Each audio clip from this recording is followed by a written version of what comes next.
দিন শেষে কখনো কি এমন মনে হয়েছে যে সারাদিন তো অনেক খাটলাম, কিন্তু আসল কাজটাই করা হলো না? আমরা ব্যস্ত থাকা আর প্রোডাক্টিভ হওয়ার মধ্যে পার্থক্যটা গুলিয়ে ফেলি। দিনের 24 ঘন্টা সবার জন্যই সমান। কেউ এই 24 ঘন্টার মধ্যে দুনিয়া উল্টে ফেলছে, আবার কেউ এই 24 ঘন্টা কিন্তু ফোন স্ক্রল করে কাটিয়ে দিচ্ছে, আবার কেউ কেউ ফোন স্ক্রল করতে করতে দুনিয়া উল্টে ফেলছে। Just kidding. আজকে আমরা এমন 3টি সহজ ও কার্যকরী লাইফ হ্যাক নিয়ে কথা বলবো, যা আপনার প্রোডাক্টিভিটি এক ধাক্কায় দ্বিগুণ করে দেবে। নাম্বার 1, রুল অফ 3 ও প্রায়োরিটি। সকালবেলা ঘুম থেকে উঠে টু ডু লিস্টে 15 থেকে 20টা কাজের পাহাড় জমাবেন না।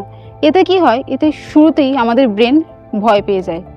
এর বদলে ফলো করুন রুল অফ 3। প্রতিদিন সকালে ডায়েরিতে মাত্র 3টি সবচেয়ে গুরুত্বপূর্ণ কাজের নাম লিখুন, যেগুলি আজকের মধ্যে আপনাকে শেষ করতেই হবে। একে বলা হয় মোস্ট ইম্পর্টেন্ট টাস্ক। দেখুন, দিনের প্রথম ভাগে আমাদের এনার্জি অনেকটা হাই থাকে। তখন এই কাজগুলো শেষ করলে আপনি একটি দারুণ জয়ের অনুভূতি পাবেন, যেটা আপনাকে বাকি দিনটার জন্য মোটিভেট রাখতে সাহায্য করবে। Number 2, pomodoro technique.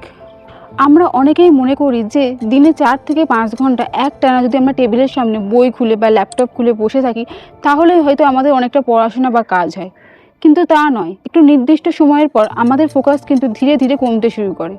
আর এরই সমাধান হলো পোমোডোরো টেকনিক। 25 মিনিট সম্পূর্ণ মনোযোগ দিয়ে কাজ করুন। এই 25 মিনিট কোনো ফোন ধরবেন না, কোনো নোটিফিকেশান চেক করবেন না। 25 মিনিট পর একটা ছোট্ট 4 থেকে 5 মিনিটের ব্রেক নিন। একটু জল খান, একটু হেঁটে আসুন। এইভাবে 4টে সাইকেল পূরণ হওয়ার পর একটি বড় 10 থেকে 15 মিনিটের ব্রেক নিন।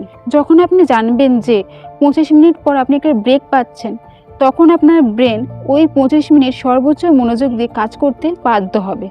3, ডিজিটাল ডিটক্স। আমাদের প্রোডাক্টিভিটির সবচেয়ে বড় শত্রু আমাদের পকেটেই থাকে। হ্যাঁ, আমাদের স্মার্টফোন।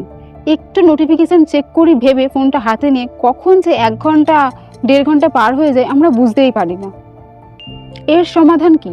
এর সমাধান হলো, যখন আপনি কোনো গুরুত্বপূর্ণ কাজ করবেন, তখন ফোনটিকে সাইলেন্ট করে অন্য কোনো রুমে রেখে আসুন বা ড্রয়ারে লক করে দিন। দেখুন, ফোনটি হাতের কাছে থাকলে বারবার নেওয়ার ইচ্ছা হবে, কিন্তু ফোনটি যদি দূরে থাকে তাহলে ধীরে ধীরে নেওয়ার ইচ্ছাটা কমতে শুরু করবে। দেখুন, প্রোডাক্টিভ হওয়া মানে কিন্তু রোবট হয়ে যাওয়া নয়। এর আসল অর্থ হলো সঠিক সময়ে সঠিক কাজটা করা, যাতে দিনের শেষে আপনি নিজের জন্য, নিজের পরিবারের জন্য এবং নিজের ভালো লাগা জিনিসগুলোর জন্য একটু সময় বার করতে পারেন।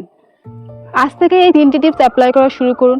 আর মনে রাখবেন, একদিনে সব চেঞ্জ হবে না, কিন্তু প্রত্যেক দিন এই ছোট ছোট চেষ্টাগুলোই একদিন সব পরিবর্তন করে দেবে। ভিডিওটি ভালো লাগলে লাইক এবং শেয়ার করতে ভুলবেন না।